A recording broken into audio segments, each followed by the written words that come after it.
Bismillahirrahmanirrahim. Assalamualaikum warahmatullahi wabarakatuh. Alhamdulillahirabbil alamin wa bihi nasta'in wa ala umuruddin waddin. Assalatu wassalamu ala asrofil anbiya'i wal mursalin wa ala alihi wa ashabi ajmain, amma ba'du. Perkenalkan, nama saya Muhammad Ahlun Firdaus. Saya mahasiswa Kaprodi Komunikasi Penyiaran Islam kelas 4D. Baiklah, di sini tujuan saya membuat video tidak lain hanya untuk membahas materi selanjutnya dari yang kemarin, yaitu yang kemarin dari kelompok 3 dan sekarang kelompok 2 dan sekarang dari kelompok 3, yaitu materi mengenai pembahasan teknik peliputan dan berita, memahami berita di era digitalisasi. Oke, tanpa berlama-lama langsung saja di sini saya akan mereview apa itu makalah dari kelompok 3 ini. Yang pertama itu ada definisi berita. Definisi berita itu adalah produk media setiap hanya wartawan melihat peristiwa, mengamati, menulis, sunting dalam ruang redaksi, dan akhirnya sampai pada khalayak. Dalam paradigma konstruktif, sebuah fakta atau realita tidak dipandang ada tinggal diambil, melainkan realitas itu diciptakan oleh manusia itu sendiri. Nah, untuk selanjutnya di sini ada peliputan berita. Nah, teknik peliputan berita ini melewati tahapan-tahapan, yaitu ada yang pertama observasi langsung. Apa sih observasi langsung itu? Nah, observasinya itu adalah proses menyaksikan dan mengumpulkan informasi secara langsung dari suatu tempat atau situasi. Observasi langsung dapat dilakukan oleh wartawan dalam berbagai situasi seperti kegiatan publik, acara, atau kejadian yang cukup unik. Dalam proses observasi langsung, wartawan perlu memiliki beberapa ketetapan. Jadi semisalkan ada suatu peristiwa gitu ya, atau fenomena gitu yang terjadi, nah itu wartawan langsung terjun ke lapangan gitu ya untuk mengobservasi atau untuk berkelanjutan dalam tahapan peliputan beritanya itu. Nah, yang kedua di sini ada wawancara atau interview. Apa sih itu? Nah, tahapan wawancara di sini merupakan langkah dalam proses pengumpulan informasi. Dalam tahapan wawancara, wartawan meneruskan pertanyaan kepada sumber berita untuk memperoleh informasi yang relevan dan penting. Ya, intinya interview gitu ya, terkait kejadian yang ada di sono. Nah, yang ketiga di sini ada riset kepustakaan ya, dan kantor berita berkaitan dengan pengumpulan dan pengolahan informasi berita yang relevan dan penting. Dalam proses pengumpulan informasi berita,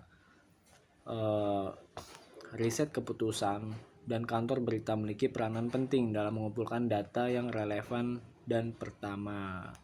Ya, dari yang tahapan sebelumnya itu, yang kedua itu ya disinilah wartawan gitu ya memutuskan gitu, atau dia mempertimbangkan gitu apakah berita ini layak akan di-share gitu ya ke publik atau gimana gitu ya.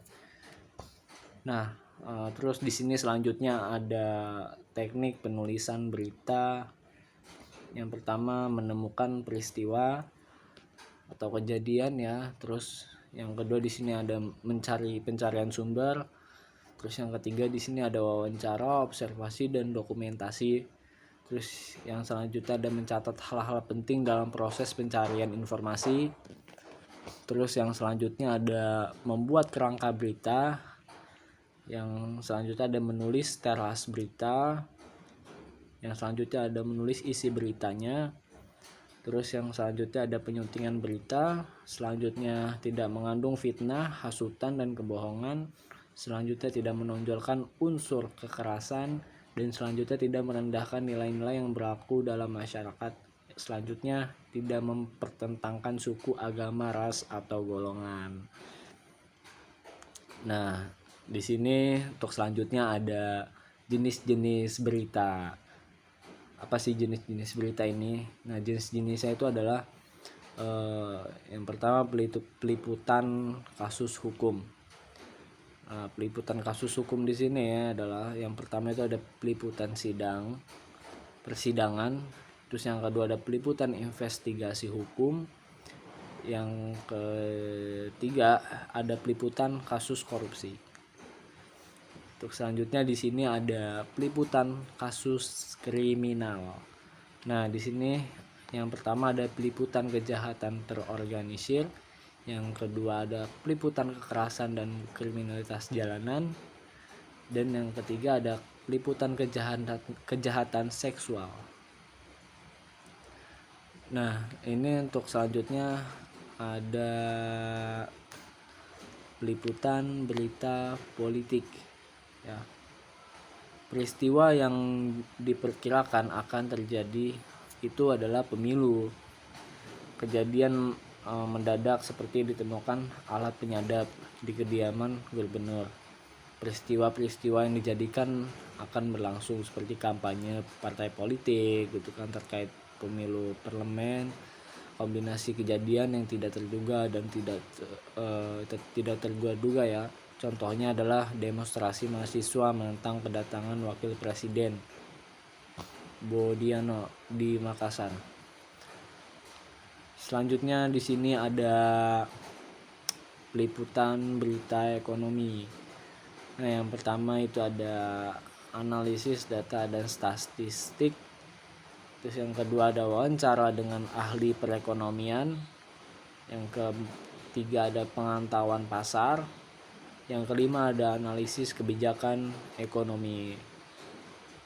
Nah, mungkin cukup sekian sih ya. Ini udah habis juga yang udah saya review baca tadi di makalah kelompok 3. Ya, cukup sekian yang dapat saya sampaikan ya. Kurang lebihnya mohon maaf nih.